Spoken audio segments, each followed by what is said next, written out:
Jerry and I met at the Roadway Inn at a function for the Secretary of the Month Club. Not there, but in the bar afterwards when we were dancing. We're at the hotel where we met, where the Secretary's party was. We went into the bar and had a couple of drinks.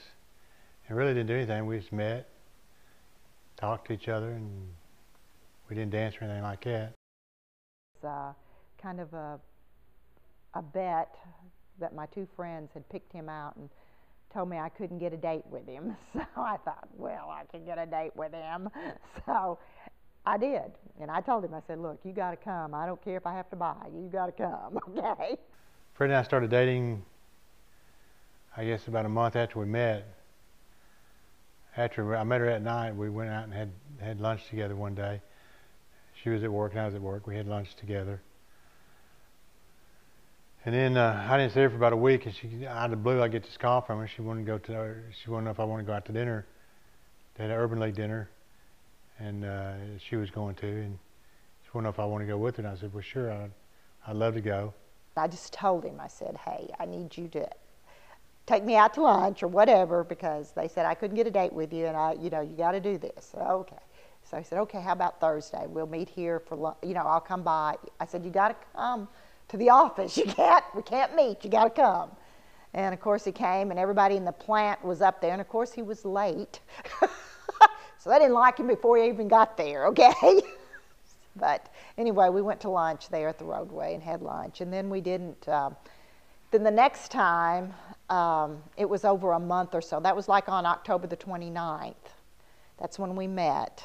I had an Urban League dinner I had to go to. And then Bonnie, the girl that I worked for, who was the personnel secretary, okay, or whatever, I don't know what she ran the place, he really didn't, but anyway, she says, you need to call that Jerry guy up and get him to go with you. I said, oh man, I've never done that. I said, it was bad enough I getting the date to let y'all know I could get a date. So anyway, it took me about 2 weeks before I could call him. I'd call and I'd hang up. So anyway, I finally called him and asked him, and he accepted, and he picked me up, and we went to the Urban League dinner. I guess I proposed to her over the telephone. I was talking to her at lunchtime one day. Well, in the mornings, I was talking to her. I just came out of the blue and I said, well, how would you like to get married? She said, are you asking me to marry you? And I said, yeah, I guess I am. That's how it went. And then by April, that's when he proposed to me. I was at work. Calls on the phone and says, hey, what do you think about getting married? I go, what did you say to me? I said, yeah, we ought to get married. I said, and of course it was April, and I thought, oh, I could have a May wedding. I want a May wedding. Well, that wasn't it.